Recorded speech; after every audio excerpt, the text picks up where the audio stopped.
കോഴിക്കോട് പേരാമ്പ്രയിൽ സ്വകാര്യ ബസ്സിടിച്ച് വിദ്യാർത്ഥി മരിച്ച സംഭവത്തിൽ യുവജന സംഘടനകളുടെ പ്രതിഷേധം. കോഴിക്കോട് കുറ്റ്യാടി റൂട്ടിലോടുന്ന സ്വകാര്യ ബസ് തടയുമെന്നാണ് സംഘടനകൾ പറയുന്നത്. കുറ്റ്യാടി റൂട്ടിൽ സ്വകാര്യ ബസ്സുകൾ ഓടുന്നില്ല.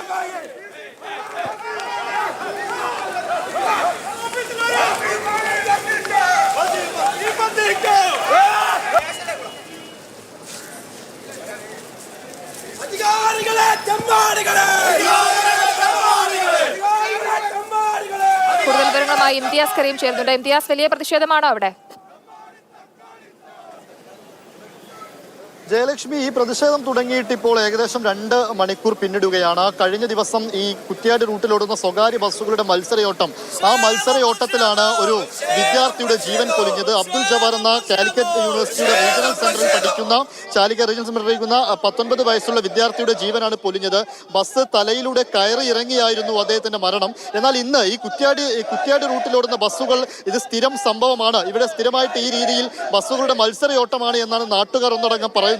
അതിനെതിരെ ഇന്ന് കുറ്റ്യാടി റൂട്ടിലോടുന്ന ഏതെങ്കിലും സ്വകാര്യ ബസ് നിരത്തിലിറങ്ങിയാൽ ആ ബസ് തടയുമെന്നാണ് പ്രതിഷേധക്കാർ ഒന്നടങ്കം പറയുന്നത്. യുവജന സംഘടനകൾ, മുസ്ലിം യൂത്ത് ലീഗ്, അതുപോലെ തന്നെ youth Congress, SDPI, KSU, SFI തുടങ്ങിയ മുഴുവൻ പ്രതിപക്ഷ സംഘടനകളും ഇന്ന് രംഗത്തിറങ്ങിയാണ് ബസ് തടയലിനായിട്ട് രംഗത്തുള്ളത്.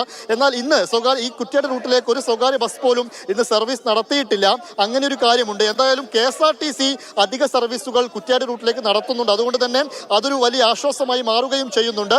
എന്തായാലും റോഡ് ഉപരോധിക്കലടക്കമുള്ള സമരങ്ങളിലേക്കാണ് ഈ പ്രതിപക്ഷ സംഘടനകൾ മത്സരയോട്ടം അതുമായി ബന്ധപ്പെട്ടൊരു മരണം സംഭവിച്ചിരുന്നു. ഇതുമായി പ്രതിഷേധിച്ചാണ് ഇപ്പോൾ സംഘടനകൾ രംഗത്ത് വന്നിരിക്കുന്നത്.